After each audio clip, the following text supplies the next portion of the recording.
క్రీస్తునాథునియందు ప్రియ సహోదరి సహోదరులారా, ఈనాటి సువార్త పట్టణంలో క్రీస్తు ప్రభు ఒక మూగదెయ్యాన్ని వెళ్ళగొట్టడాన్ని చూస్తున్నాము.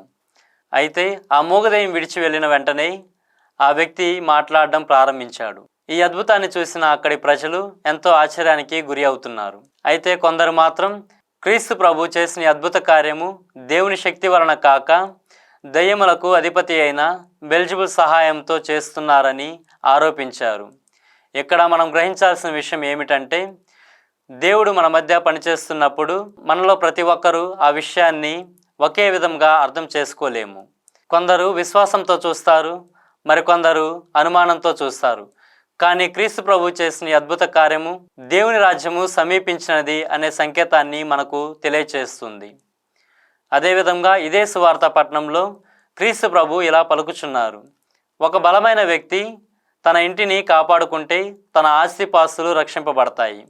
కానీ అతనికంటే బలవంతుడు అతన్ని జయించి అతని ఆస్తిపాస్తులను తీసుకుంటే అతనికి ఏమీ మిగలదు.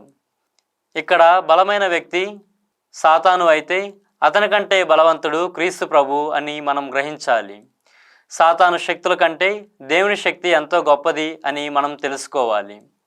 దేవుడు క్రీస్తు ప్రభువును ఈ లోకమునకు పంపినది సకల మానవాళిని వారి పాపములను మరియు వారిని చెడు బంధనముల నుంచి రక్షించడానికే. ప్రియ సహోదరి సహోదరులారా, మనము ఆత్మపరిశీలన చేసుకోవాలి. మన హృదయములు దేవుని రాజ్యమునకై తెరిచి ఉన్నాయా లేదా అని. అవమానం, అహంకారం, స్వార్థం అనే వాటి వలన మనం దేవుని కార్యములను అర్థం చేసుకోలేకపోతున్నామా అని ఆత్మపరిశీలన చేసుకోవాలి. మన హృదయములను శుద్ధి చేసి క్రీస్తు రాజ్యమునకు సాక్షులుగా జీవించే భాగ్యం మనకు ప్రసాదించమని ప్రార్థించుకుందాం. ఆమెన్.